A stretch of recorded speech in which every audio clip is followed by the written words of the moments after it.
মই মেট্ৰিকত 95.66% পাইছিলোঁ আৰু এইখন হৈছে মোৰ মাৰ্কশ্বিট। ইয়াত তোমালোকে দেখিছা যে প্ৰথম যিখন ছাবজেক্ট আছে অসমীয়া, তাত মই পাইছোঁ 95, নেক্সট ইংলিছত পাইছোঁ 96, মেথছত পাইছোঁ 99, ছ'চিয়েল ছায়েন্স বা সমাজ বিজ্ঞানত পাইছোঁ 97, বিজ্ঞানত পাইছোঁ 89, এডভান্স মেথমেটিক্সত পাইছোঁ 98। দশম শ্ৰেণীত পঢ়ি থাকোঁতে উইদাউট এনি প্ৰাইভেট টিউশ্যন মই কিদৰে ছেল্ফ ষ্টাডিৰ জৰিয়তে ইমানখিনি নম্বৰ পাবলৈ সক্ষম হৈছিলোঁ সেই বিষয়ে আজি মই তোমালোকক ভালদৰে বুজাই ক'ম। চ' তোমালোকে ভিডিঅ'টো ভালদৰে শেষলৈকে চাবা আৰু মোৰ কথাখিনি ভালদৰে বুজি ল'বলৈ যত্ন কৰিবা। ক্লাছ 10 পোৱাৰ লগে লগে প্ৰতিগৰাকী ছাত্ৰ ছাত্ৰীয়ে ভাবে যে আমি মেট্ৰিকত ভাল ৰিজাল্ট কৰিবৰ বাবে 10-12 ঘণ্টা অধ্যয়ন কৰিব লাগিব, আৰু এইটোৱে হৈছে ছাত্ৰ ছাত্ৰীসকলৰ এটা ডাঙৰ ভুল। বিকজ তেওঁলোকে ভাবে যে আমি যিমান সময় অধ্যয়ন কৰিম আমি সিমান নম্বৰ লাভ কৰিম।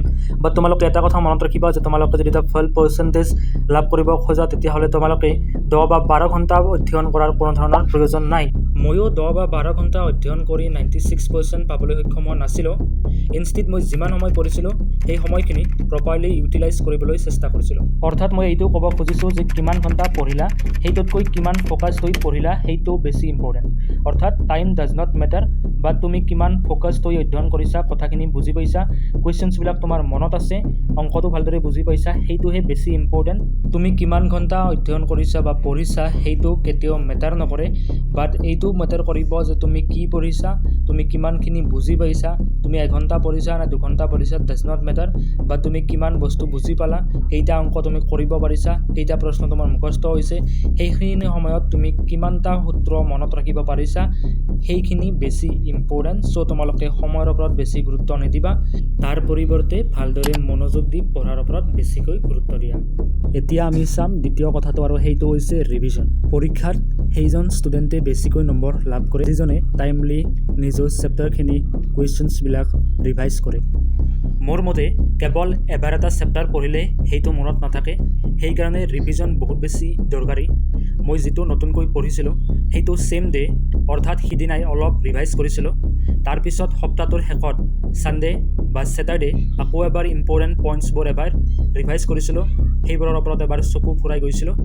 আৰু ৰিভিজন কৰাৰ সময়ত কেৱল কিতাপখন চাই পঢ়ি নাথাকিবা, কিতাপখন বন্ধ কৰি নিজে নিজে মনত পেলাবলৈ চেষ্টা কৰিবা কি পঢ়িছিলা, কি ফৰ্মুলা আছিল, কি ইম্পৰ্টেণ্ট পইণ্ট আছিল। এইটোৱে হৈছে এক্টিভ ৰিকল, আৰু মোৰ প্ৰিপাৰেশ্যনত এইটো বহুত কামত আহিছিল। গতিকে মনত ৰাখিবা, নতুন চেপ্টাৰ পঢ়াৰ লগতে পুৰণি চেপ্টাৰ ৰিভাইজ কৰাটো বহুত বেছি ইম্পৰ্টেণ্ট। কিন্তু ৰিভিজনৰ পিছত মই এটা বস্তু একেবাৰে ইগন'ৰ কৰা নাছিলোঁ, আৰু সেইটো হৈছে প্ৰিভিয়াছ ইয়াৰ কুৱেশ্যন পেপাৰ, অৰ্থাৎ PYQ। যিকোনো এক্সাম হওক, সেই এক্সামৰ ৰিলেটেড যিমানবিলাক আগৰ বছৰৰ কুৱেশ্যন পেপাৰ্ছ আছে সেইবিলাক যদি কোনোবা এজন ষ্টুডেণ্টে ছল্ভ কৰে তেতিয়া তেওঁ এটা আইডিয়া পাব যে মই যেতিয়া পৰীক্ষা দিম মোৰ টাইমত কেনেকুৱা কুৱেশ্যন আহিব পাৰে। মই মেট্ৰিক দিয়াৰ সময়ত প্ৰিভিয়াছ ইয়াৰ কুৱেশ্যন পেপাৰে মোক বহুত বেছি হেল্প কৰিছিল। লগতে এনুৱেল এক্সামৰ পিছত ডিষ্ট্ৰিক্ট ৱাইজ যিটো টেষ্ট পেপাৰ্ছ ওলায় সেই টেষ্ট পেপাৰবিলাকো মই ছল্ভ কৰিছিলোঁ, আৰু ইয়াৰ পৰা মই গম পাইছিলোঁ যে কুৱেশ্যন পেপাৰ কেনেকুৱা ধৰণৰ আহিব পাৰে, কেনেকুৱা কুৱেশ্যনছ ভিতৰৰ পৰা আহিব পাৰে, বা টাইম মেনেজমেণ্টৰ ক্ষেত্ৰত টেষ্ট পেপাৰ্ছ বা প্ৰিভিয়াছ ইয়াৰ কুৱেশ্যন পেপাৰে মোক বহুত বেছি হেল্প কৰিছিল। চ' মই তোমালোকক ছাজেষ্ট কৰিম তোমালোকে আগৰ বছৰৰ কুৱেশ্যন পেপাৰবিলাক ভালদৰে ছল্ভ কৰিবা বিফ'ৰ ইয়'ৰ এক্সামিনেশ্যন। অৰ্থাৎ মেট্ৰিক পৰীক্ষাৰ আগত তোমালোকে কুৱেশ্যন পেপাৰক ভালদৰে ছল্ভ কৰিবা। টেষ্ট পেপাৰ্ছ যেতিয়া ওলাব টেষ্ট পেপাৰ্ছ কিনি ল'বা আৰু ইয়াক ছল্ভ কৰিবলৈ চেষ্টা কৰিবা। তোমালোকৰ স্ক'ৰ বহুত বেছি হ'ব, আৰু তোমালোকে এটা কনফিডেঞ্চ পাবা, তোমালোকে এক্সাম পেটাৰ্ণটো গম পাবা। এতিয়া আমি চাম টাইম মেনেজমেণ্ট আমি কিদৰে কৰিম।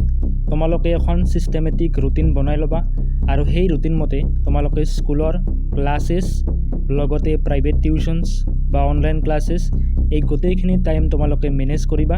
ভালদৰে তোমালোকে ৰুটিনখনত লিখি ল'বা, আৰু তোমালোকে অলপ টাইম ছেল্ফ ষ্টাডিৰ কাৰণেও ৰাখিবা, য'ত তোমালোকে কুৱেশ্যন প্ৰেক্টিছ কৰিব পাৰা, য'ত তোমালোকে ৰিভিজন কৰিব পাৰা। ভালদৰে পঢ়িও বহুতো ষ্টুডেণ্টে পৰীক্ষাত নম্বৰ নাপায়, বিকজ তেওঁলোকে টাইম কিদৰে মেনেজ কৰিব লাগে সেইটো ভালদৰে নাজানে। বিকজ পৰীক্ষাত একদম ইম্পৰ্টেণ্ট বস্তুটো হৈছে টাইম।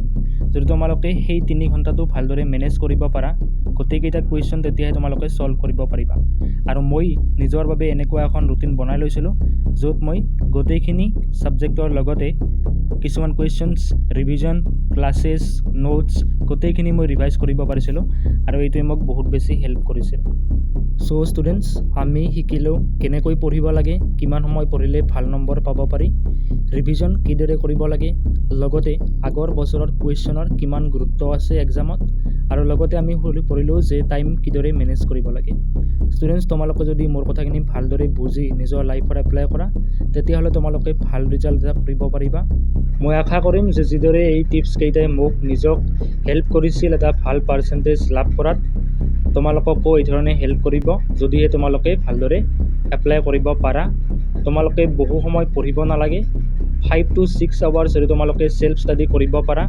তেতিয়াও সেইটো এনাফ হয় ৰিভিজন তোমালোকে উইকলি কৰিবা বা মান্থলি তোমালোকে যদি ৰিভাইজ কৰা তেতিয়াও তোমালোকৰ কামত আহিব লগতে প্ৰিভিয়াছ ইয়াৰ কুৱেশ্যন পেপাৰৰ ওপৰত তোমালোকে অলপ বেছি গুৰুত্ব দিবা বিকজ তাৰ পৰা তোমালোকে এক্সামৰ পেটাৰ্ণটো ভালদৰে গম পাবা কেনেকুৱা এক্সামত কুৱেশ্যন আহে আৰু কেনেকুৱা পেটাৰ্ণত কুৱেশ্যনছবিলাক আহে MCQ বিলাক কেনেকুৱা আহে আৰু লগতে তোমালোকে টাইম মেনেজমেণ্টৰ বাবে এখন সেল্ফ ৰুটিন এখন বনাই ল'বা অৰ্থাৎ নিজৰ বাবে এখন ৰুটিন বনাই ল'বা এখন শিডিউল বনাই ল'বা যাতে তোমালোকৰ সময়খিনি ৱেষ্ট নহয় আৰু সেই সময়খিনি তোমালোকে ভালদৰে ইউটিলাইজ কৰিব পাৰা so' thank you so' much guys for ৱাচিং দ্য ভিডিঅ' যদি ভিডিঅ'টো ভাল লাগিছে দেন প্লিজ লাইক কৰিবা আৰু যদি তোমালোকৰ কিবা ডাউট থাকে মোক কমেণ্টত জনাবলৈ নাপাহৰিবা thank you so' much and see you in the next video'